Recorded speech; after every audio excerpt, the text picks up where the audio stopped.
News Center, coming to you live with the latest briefing from the South Korean health authorities, the second one of the day. Let's listen in.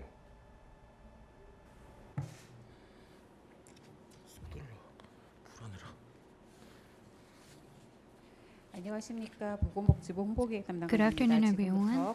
I am from the Ministry of Health and Welfare. We will now start the regular briefing for COVID-19. Today's briefing will be presented by the Supervisor Young-nae Son from the Central Disaster and Safety Countermeasures Headquarters. We will be providing sign language translation. First, we will hear from Young-nae Son. It is August 30th, and we will start the regular briefing. As of midnight of August 30th, there were 283 newly confirmed community spread in Korea. And yesterday, we have seen 2 additional cases of deaths, and the total comes to 323. We pay our respect and condolences to the deceased and family members. Across the metropolitan city, there were around 203 newly confirmed cases, so it is around 200. And we will also see many different cases across other regions as well. Over the past 3 weeks, we saw around 20% of unknown causes, which was quite high. And also our control over disease control has been weakened as well. And there has been a high speed of entrance at the entry point. And if we cannot curb it now, we will be experiencing what we experienced in the past. So starting from today until midnight of August 6th, for 8 days, we'll be strengthening our measures on social distancing, and it is our first day. This will exacerbate the difficulties for people living in the metropolitan area, and a lot of people may be facing difficulties in terms of their businesses. However, despite all that, let us take a rest for 8 days so that we can curb COVID-19 for all of us. So we have to make sure that we curb and contain further spread of COVID-19. Unless really necessary, please stay at home. Especially for gatherings and outings, please cancel all of them. And please make sure to come back home right after work. So we want to be able to return to our daily lives and be active again. And in order to do so, we have to make efforts to take a rest for now, because this is the most crucial point. So let us make a concerted effort for 8 days, and we ask for your cooperation. We will be focusing on cluster outbreak, and we are doing so that we can actually control any newly confirmed cases from that. And with regards to Sarang-Jeil-chu, there has been 1,035 confirmed cases in total, and 281 cases of followers and family members. We have tested more than 3,000, and there were around 2,000 cases of rejection for testing. And we have concerns that we will be seeing confirmed cases from these people as well, because the infection was spreading quite heavily from the followers. So we are gathering the base station information and those people who have entered on the buses. And out of around 52,000 people, we have tested 15,000 people as necessary. If necessary, we will be tracking people's locations in the end. However, before we do that, we really need your concerted effort and your cooperation. And if you disagree with the disease control measures that we are taking, this will be a hindrance, and you may be punished. So we ask people to get tested as soon as possible. Right now, we have seen a radical increase in the patients who are critical ill. So it is very urgent for us to secure hospital beds for them.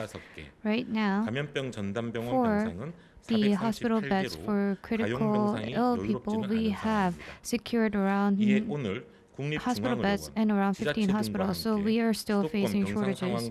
So together with local government, we are going to make joint effort, and we are trying to expand the number of hospital beds and life treatment centers.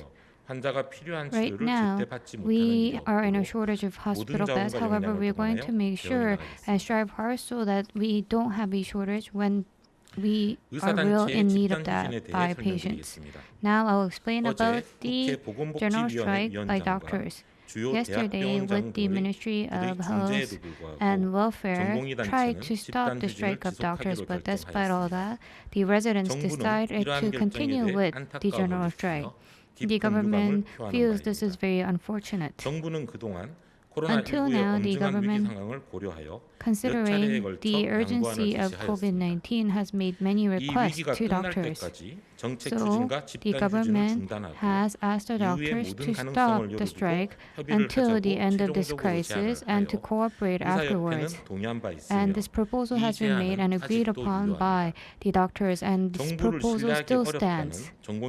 So right now, issues has been raised by the residents, and the top management of Ministry of Health and Welfare has made an announcement that it will be forming a task force to review it.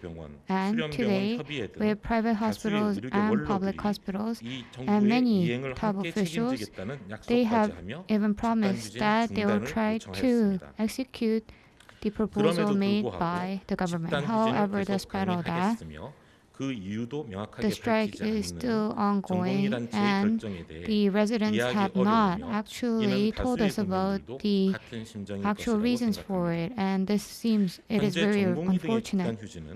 Right now, the general strike by the doctors is actually sacrificing the lives of the patients.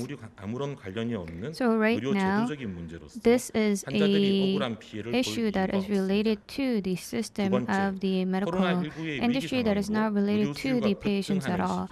And right now, it is an urgent situation where there has been a spike in demand for the doctors, and this is actually increasing the risk of illness for the patients, and it is very unethical at the moment. And thirdly, this is a very extreme measure being taken by doctors, and this can lead to the damage and sacrifice of patients, and it is irresponsible and forced. For unlike the strike of the workers that are related to the livelihoods, this, in terms of the licenses and livelihoods, doctors are not facing any harm or damages. However, it is actually risking the lives of the patients instead. So in any situation, the government feels that there is a duty to prioritize the lives of our patients and citizens. So doctors should also remember that, because doctors are actually working based on a sense of duty that they're living to save the lives of people. However, right now, according to this general strike, it is not so, and the government will strive hard to save the lives of citizens. So we will first be imposing legal measures with the emergency room, because it is directly related to the lives of our citizens. So many doctors have actually agreed. However, there are also doctors who are trying to refuse diagnosing patients. And we all believe that we need to save the lives of our patients, and we believe that residents and doctors have to explain further about why they are on a leave. Otherwise, citizens or the government will not be able to understand why they are on a leave. So we make another request to the residents and other doctors. Please make sure to return to work immediately. So this is going beyond the rational level that we can understand, and it is an illegal activity. Right now, we are facing an urgent situation of COVID-19, and we have to make concerted effort for the lives of our citizens. So, despite the heat and despite difficult situations, on site, there are many people who are fighting against COVID-19. And there are also medical personnel who are actually working there as well. So, on top of doctors, there are also nurses and other staff members doing their best to treat patients. So we thank the efforts of these people, and we will also do our best so that we can control the situation and overcome COVID-19. Dear citizens, this week is a watershed moment for us. Right now, COVID-19 is at a standpoint where it could lead to a mass outbreak, and it really depends on this situation for us to see what will happen in the future. So we thank our citizens for the effort shown by citizens until now, and we believe in you.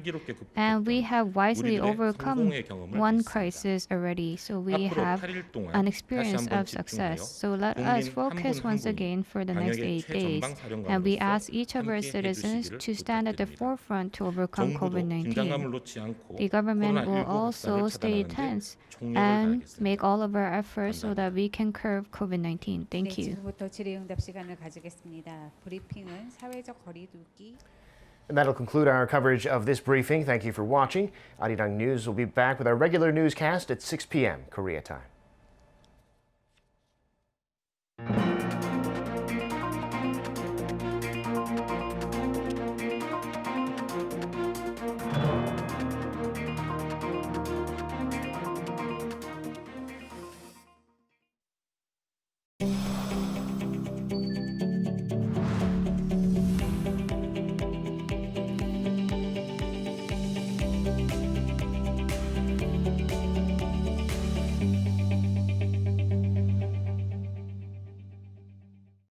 With the ongoing shift in consumer preferences and the COVID-19 outbreak, the subscription service economy is booming.